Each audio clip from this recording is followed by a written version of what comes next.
दोस्तों, बॉलीवुड में एक एक्टर हैं विनीत सिंह, जिसे आपने कई सारी फिल्मों में देखा होगा, कई सारी वेब सीरीज में देखा होगा। गैंग्स ऑफ वासेपुर में देखा है, मुक्काबाज में देखा है, फिर वो हारून शाह अली बेग के किरदार के रूप में देखा है, जो शहाबुद्दीन का किरदार निभाया गया था उनके द्वारा जिस वेब सीरीज में।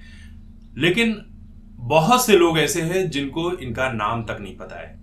अब इन्होंने जो इंटरव्यू दिया है, उस इंटरव्यू में जो बातें कही है, ये दिखाता है कि बॉलीवुड में कितनी बड़ी काली सच्चाई है, जो यहाँ पर इतने सालों से काम करने के बाद भी वो व्यक्ति मुंबई में अपना एक आशियाना तक नहीं ले सका है। विनीत सिंह कहते हैं कि मैं मुंबई में 23 साल से काम कर रहा हूं बॉलीवुड फिल्म इंडस्ट्री में, लेकिन आज तक अपना खुद का मकान नहीं ले सका। कहते हैं कि जब मैं धोखा फिल्म कर रहा था, तब उस वक्त जब मैं महेश भट्ट से मिला था, तो आलिया भट्ट जो है वो उनकी गोद में खेल रही थी। और आज देखिए आलिया भट्ट कहां से कहां पहुंच गई, फिल्में कर ली, पैसे बना लिए, शादी हो गई, बच्चे हो गए, और मैं जहां पहले स्ट्रगल कर रहा था वहीं आज स्ट्रगल कर रहा हूं, और शायद आगे भी स्ट्रगल ही करता रहूंगा। क्योंकि चीजें समय से मिल जाए तो अच्छी चीज है, समय से ना मिले तो उसकी कोई वैल्यू नहीं होती। कहते हैं कि सोना तपता है तो वो खरा बनता है, लेकिन जब सोना तपता ही रहे तो वो किसी काम का नहीं रहता है, वो पहनने लायक भी नहीं रह जाता है। यानी कि समय से मौका मिलना चाहिए, अच्छा मौका मिलना चाहिए। कहते हैं कि मुझे क्या जरूरत है, मैं मेहनत कर ही रहा हूं, मैं मेहनत करने से पीछे नहीं हटा हूं। संघर्ष करना हर इंसान के किस्मत की बात होती है, और मैं संघर्ष कर रहा हूं, इन सब चीजों से पीछे नहीं हटा हूं और ना कभी हटूंगा। लेकिन इतने साल काम करने के बाद भी कोई पहचान नहीं मिली है।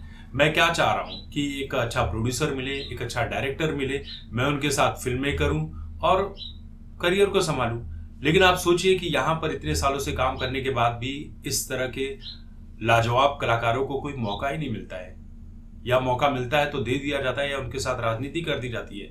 लेकिन वहीं पर 35, 40, 45 साल के एक्टर्स को, एक्ट्रेस को, जो बॉलीवुड में उन्हें आज भी स्टार किड कहा जाता है, वो बूढ़े हो जाएंगे तो भी उनको स्टार किड ही कहा जाएगा। यानी यहां तक कि उनके बच्चे भी हो गए तो भी वो स्टार किड ही कहलाते हैं। वो कितनी भी फ्लॉप फिल्में देते हैं, उनके पास फिल्मों की कोई कमी नहीं होती, वेब सीरीज की कोई कमी नहीं होती है। हर दूसरी तीसरी फिल्म में वो नजर दिख ही जाते हैं। तो ये जो है ना, ये विनीत सिंह काली सच्चाई लेकर आ रहे हैं। बस ऐसे लोगों को मौका नहीं मिलता है। टैलेंट आपके पास चाहे जितना भी हो, लेकिन उस टैलेंट की कदर तभी होती है जब उस टैलेंट को एक बड़ा पर्दा मिलता है, एक बड़ा मंच मिलता है, अच्छी पीआर होती है, सब कुछ होता है। लेकिन कहाँ मिलता है? आप अनुराग कश्यप को देख लीजिए। अनुराग कश्यप को लोग इस वजह से नहीं पसंद करते क्योंकि वो जबरन राजनीति में घुस रहे थे, उलूल जुलूल बयान दे रहे थे। लेकिन एक फिल्म मेकर के तौर पर देखा जाए तो कई सारी अच्छी फिल्में उन्होंने की है। गैंग्स ऑफ वासेपुर हो गई, ब्लैक फ्राइडे हो गई। आप ब्लैक फ्राइडे देखिए, आपको पता चल जाएगा अनुराग कश्यप के बारे में।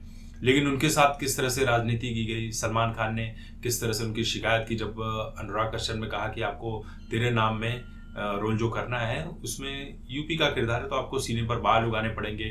जब ये बात सलमान खान ने प्रोड्यूसर को कही तो प्रोड्यूसर ने ग्लास खींचकर मारा था अनुराग कश्यप को।